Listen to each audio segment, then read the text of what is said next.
So, das neue Guild Wars 2 Update ist da. Ihr habt ja sicherlich unsere PvP-Videos und Gildenmission-Videos auf der Webseite gesehen. Und falls ihr euch erinnern könnt, wir haben euch vor 2 Wochen gebeten, ein paar Fragen für Colin Johanson zu sammeln. Und letzte Woche waren wir in Hamburg und haben die Community-Fragen an Colin gestellt. Und was er alles so zu sagen hat, das seht ihr jetzt im Video.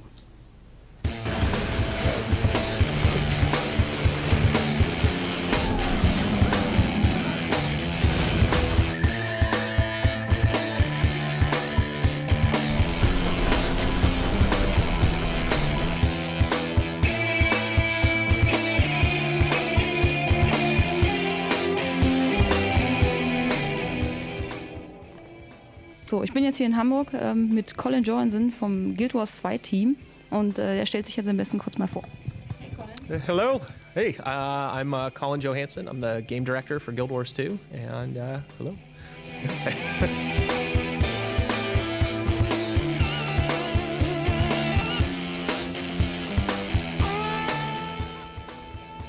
What was your way into the game business and the game industry?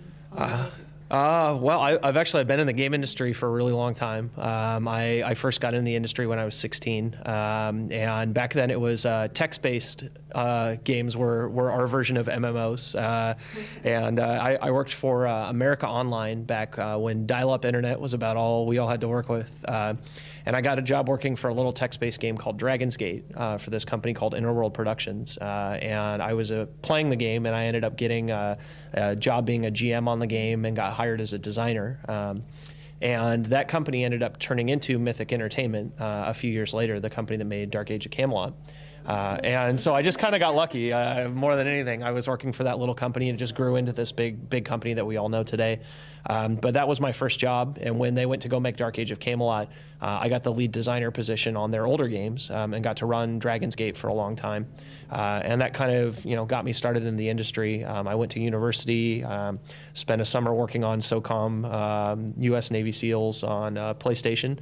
And Mythic was always kind of the place that I wanted to get back to again, and I worked for them every year in my free time and helped them out. I went out there, worked for a few years, and ended up deciding to go to Seattle, took a job at Arenanet, and I've been there ever since. So I've been in the game industry about 16 years now. And you always had this passion for online games? Always have, yeah. Since I was a little kid. I got my first Nintendo when I was 5, and I remember hitting the screen with my Duck Hunt gun. Nice. Yeah, this has kind of always been my dream. So I feel lucky every day that I get to do this, and blessed that someone hasn't figured out that I'm doing this and getting paid for it, because I think that it's the greatest job in the world. I love what I do. Yeah, I believe it. So we asked our community to ask some questions for you, and we have some different categories. And the most question is: are you working on the first expansion? Can we expect an announcement soon? And will there be new races and new classes? So we're really not working on an expansion right now. Our major focus is on making Guild Wars 2 the best possible game that we can through our live updates. Really, strengthening this concept of living world and building on the world that we've got. Trying to address making every area of the game that we've already got as strong as we possibly can. That's really our major focus right now. We certainly haven't ruled out expansions in the future. It's stuff that we're looking at. We don't have a clear timeline on when that would happen. And I think things like a new race or a new profession, I think if we did those, they likely would only come in an expansion. I think we probably wouldn't do that as just a regular monthly release. But we'll see how that goes in the future. We still have a lot of research and decisions to make as we build up to that. But our major focus right now is just on making the current game we've got incredible, and then we'll start building it out from there. Okay, I'm a big fan of Guild Wars 1, and I love the Paragon. Yeah, me too. Is it possible that we see some classes that from the first one? I'm not going to say count on it because we're just not sure right now. We really haven't started designing what the new professions might be someday, but I don't think you can rule them out. There are certainly some fun mechanics that came along with those that I would love to see some of those professions come back, but that's a decision that's going to get made by a whole lot more people than just me. I will say I think some elements of some of the professions that we did in Factions and Nightfall have been integrated. I think a lot of what the assassin has been built into the thief a little bit. I think actually a lot of what the ritualist was actually exists in the engineer. I think the engineer actually in many ways is just an improved version of what we wanted to do with the ritualist. You have the turrets, you have the kits that you get to use, which were sort of like the spirit weapons for the ritualist. There's some things that the ritualist did that I think the engineer can't do, and so there's potential there as well. I think it would be great to see some of those professions someday. And who knows, Cantha and Alona, it'll be fun to find out what's happening in those continents. So. Okay, cool. Okay, let's start with weapons. And have you any new plans for new weapon types like spears, whips, or halberds? We're not working on any right now, but the way our skill system is set up, I think it's infinitely expandable for weapons. I think that that's one of the easiest ways that we can improve people's ability to really vary their character up and give them more versatility, is to give them more weapons to pick from. And so I think in the future we're absolutely going to do more of those. And I think the ones that you just said are all possibilities of things that we would look at doing. Okay, cool. Will it be possible to use PvP equipment skins in PvE? Pretty unlikely. I think we really want to keep those kind of two separate experiences. I think that that someday that could change, but right now we don't have any plans of letting you take the PvP gear over into PvE. Because you will stay with the concept that you always see what your opponent has, which gear he has, and how strong he is. Yeah, exactly. And I think in PvP too, we really want the ability for you to the focus on PvP is playing PvP, right? People want to just do that and they want to be able to play the game and really get into the tactical detail of that. I think in PvE there's more of a sense of you want to have a progression and growth, and I think that the timelines for those and the way you earn those, I think PvP players just have a different expectation than a PvE player. And it's nice to try to find ways to reward both and provide some crossover between the two. And my hope would be in 2013 we can do more of that to give PvE players more incentive to want to go check out PvP, to give PvP players stronger reasons to want to go check out PvE. It would be really cool to provide more of that. But I'm not sure that letting them just straight take their weapons or gear out of one spot and the other is going to happen. But obviously they want to look fancy too. Okay. Player want a possibility to earn legendaries faster. You have any plans for a faster way to achieve them? I don't think faster will ever happen. I think that if we make them too much faster, the concept of them being legendary goes out the window. I think what would be really nice to do for me, I think one of the parts of the legendary experience that could be a lot more fun is earning the precursor that you need to build towards your legendary. Right now, it's just very random, right? Someone could earn it in a week. Someone could earn it in 6 months. It's just a matter of getting lucky. And I think that element is something we've talked about that we'd really like to improve down the road at some point. And I think we're still a ways away. It's just not as important as other stuff we're trying to do right now. But at some point, we'd like to put in more of an epic experience, more of like a sense of, you look back and I did all of this stuff, and at the end, I knew I was going to get a precursor. But when I completed it, I felt like, yeah, I finally got that thing, and I've completed all these amazing experiences in the game. I've got my precursor. Now I'm really on my way to building my legendary. And I think that's where we'd like to get to down the road, so that you really can feel that sense of true accomplishment when you earn that precursor weapon. Okay. When do you implement the new Ascended items? Well, the Ascended accessory items will be coming out with the February release, and you'll be able to earn those 2 ways. Next week. The faster way to earn them will be actually doing the guild content. So if you do guild missions and you belong to the guild that kicked off the mission, at the end of the mission, you get a reward, and it's a personal guild accommodation. And those are time limited, so you can only earn them once per week for each mission type. And we do that intentionally so smaller guilds can keep up with the bigger guilds. So smaller guilds, it'll be harder for them to run a bunch of these missions each week, but it allows everyone a chance for that whole week to earn their reward, and small guilds to kind of keep up with the big ones. And you can kick off as many of these as you want. The guild can run as many missions as they'd like to do, and they'll still get all the other rewards for them, so they're still totally worth doing. But the very individual guild accommodation only comes once per week for doing each of the different mission types. And you can trade those in towards getting Ascended accessories and a bunch of other guild-specific rewards. So they'll be going there. You'll also be able to get them off the laurel vendors that we've already got for doing your daily and monthly achievements. They are more expensive to get them off the laurel vendors. They cost both laurels and ectos. And the reason for that is we wanted to make it feel like if you belong to a guild and you do guild content, you have a faster way of earning these. But if you don't ever want to do a guild, you can eventually earn them as well through the Laurel vendor. So that'll be the one that we're doing now. Certainly at some point you'll see ascended armor and ascended weapons get put in the game. But we want to wait until we have really compelling places to put those in spots that we feel like they really fit in well. And we're still trying to decide what the best place for each of those to get added is.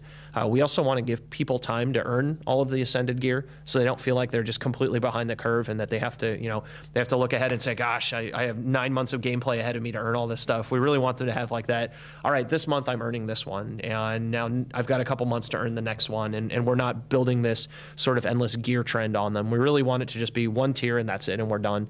And you can earn that stuff over the course of the year as we look ahead at rolling that stuff out. Okay, cool. Will there be an alternative to get legendaries, maybe through crafting or karma? I think that the entire legendary system is something that we're going to take a look at in the future. When we look at adding that really sort of epic journey to get your precursor, we'll take a look at all the other steps involved in earning a legendary as well. The precursor is the only major place that we plan to make any changes currently, but you never know. We may decide to change other parts of that as well. Right now, we don't currently have plans to change anything else, but we may do so when we look at the precursor mission.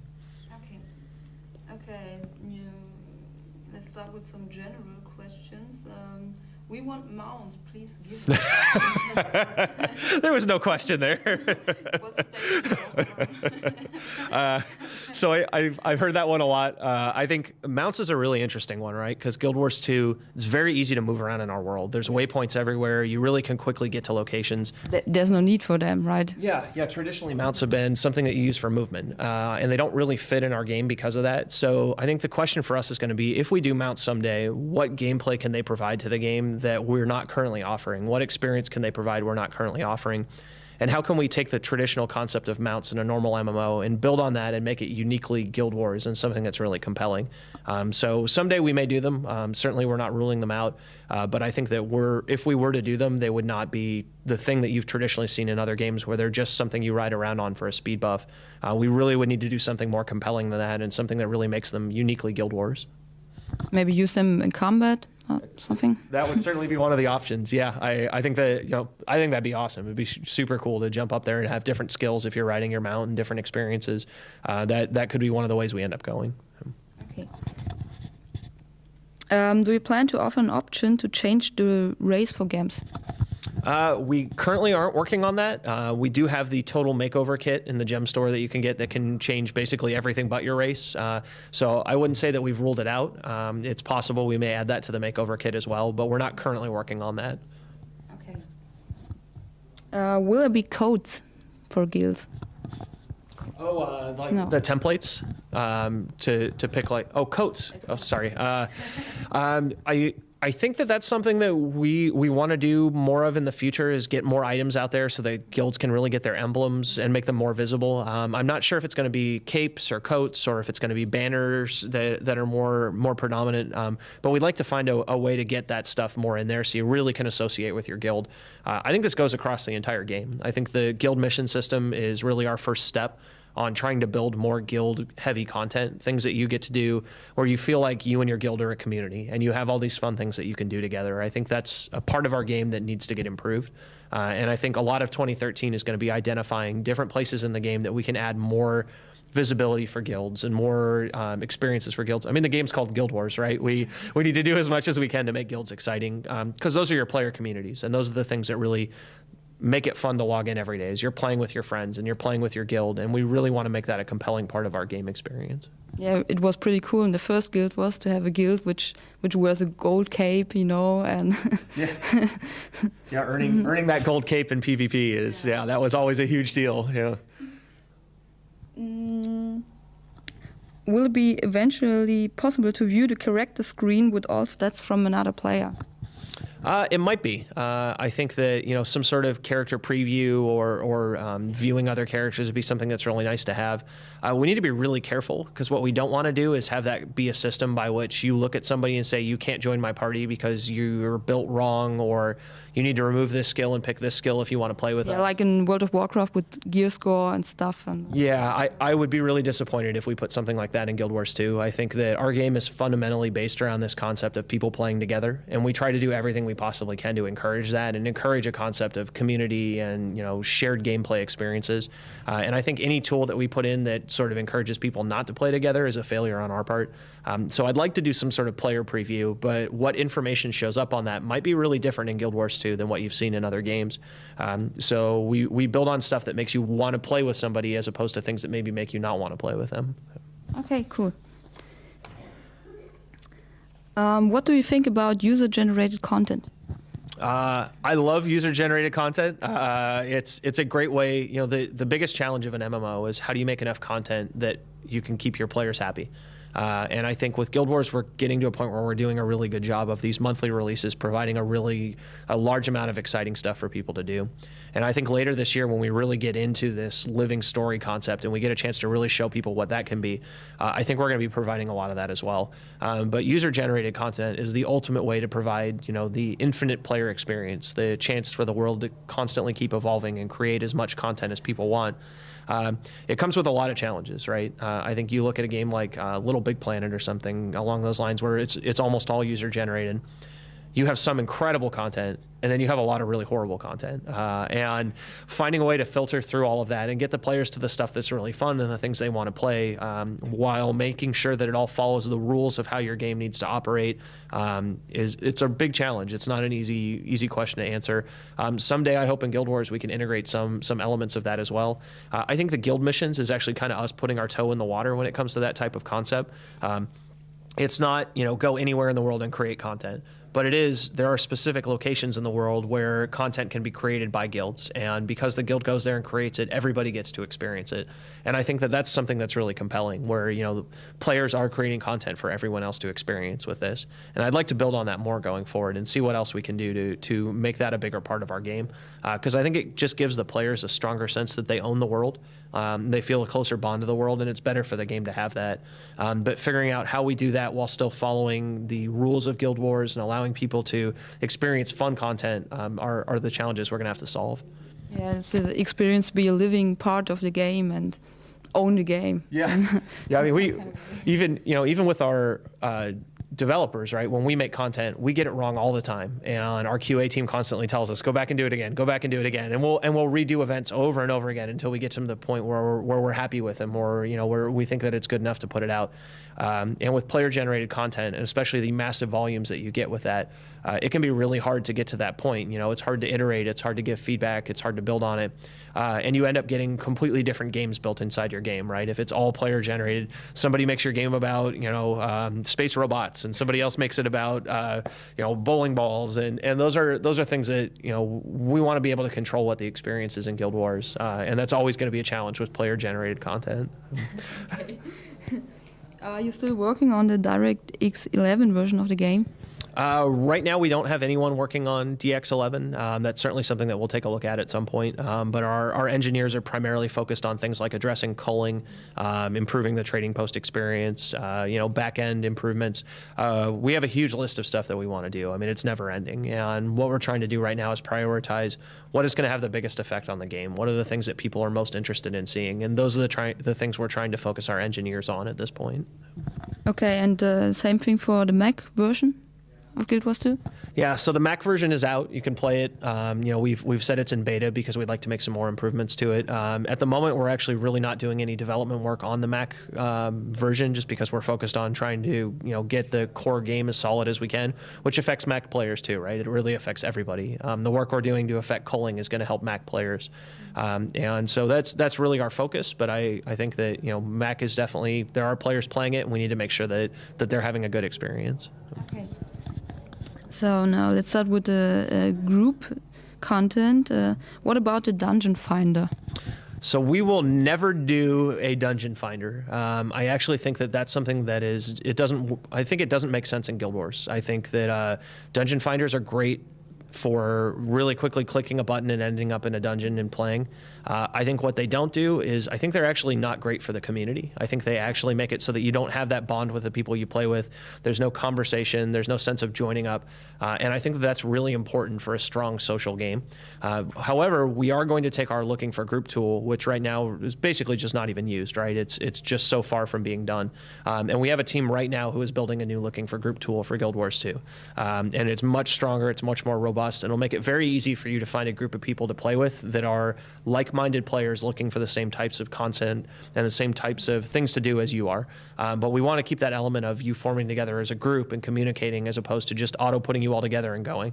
I think there's a careful balance somewhere in there where it's supporting the community without sort of taking out all the steps required of building that group and the discussion that comes with it. Okay. Can we expect new fractals soon? Expect no. I think one of the great things about Living Story is it allows us to really layer in things anywhere in the game that makes sense. So, with the Flame and Frost storyline, if we wanted to, we could add a fractal that is a Flame and Frost themed fractal. We could add new events to the world, and we've already done that tie into that storyline. We could add a dungeon that shows up and leaves again or stays behind that ties to that storyline. And all throughout 2013, we want to take advantage of that. The guild mission system is a new system we've built that actually we can have events that fire off that tie into the storyline that are new guild missions that come available. Really, it's all sort of a narrative context we're going to use to add more content to the game. And I think that new fractals that tie into the Living Story across 2013 are certainly things that we could do and we have talked about. Do you have any plans for raids or such instances such as the Fisher of Woe or the other? So I think raids, as they're traditionally known, is something that we're not currently working on. We've played around with some different ideas of some more instance encounters.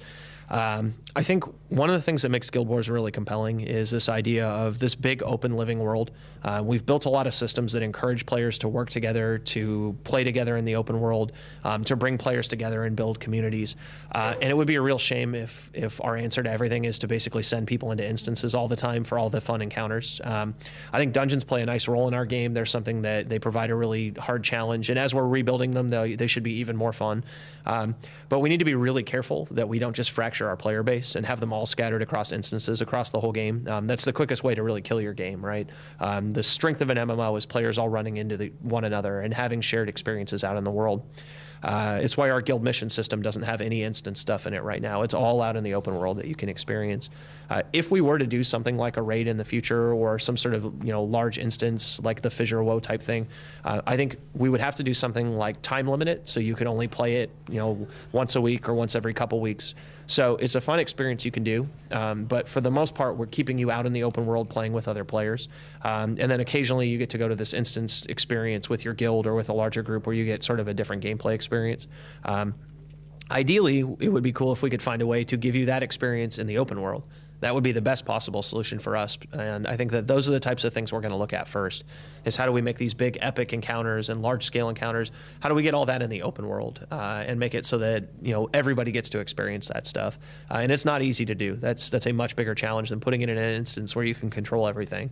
But we're going to look at that first, I think. So there's no chance for a revival of the underworld? I wouldn't say there's no chance. I think it could come back, but I think it probably, if it did, it wouldn't be something that we would want just people full-time doing that all day unless we did it as more of like an explorable version of a map or something like that. And storyline-wise, we don't know what's going on with the gods, so getting to the underworld, we'll have to see what's that could be a great living story for us to play out. Okay. Any plans for real open PvP? I think world versus world is our primary area that we really want people to be doing that. I think what Guild Wars is as a game, especially the PvE side of it, is a game that encourages people to play together and build a community and support one another. And I think that letting people run around and kill each other in PvE goes directly against that. And so I think that we would never put that in PvE. We might do some sort of dueling system that lets two people agree to fight each other in the open world and that would be about it. And that's probably a ways off if we were to do something like that. But World versus World really offers that open world experience of fighting against other players and having PvE elements there as well.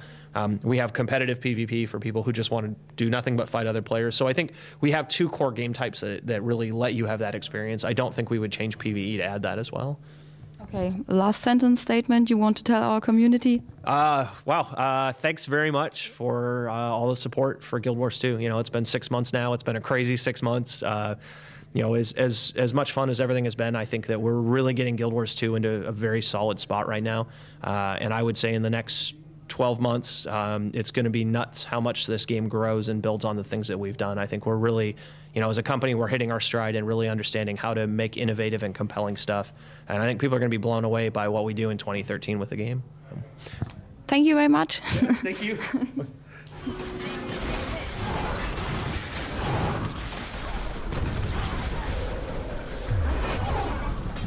So, das war das Interview mit Colin. Falls ihr euch wundert, warum eure Fragen vielleicht nicht dabei waren. Ja, der Colin hat leider nicht so viel Zeit gehabt, wird sich aber in den nächsten Wochen noch Zeit nehmen, die letzten Fragen zu beantworten, und die findet ihr dann auf der Webseite.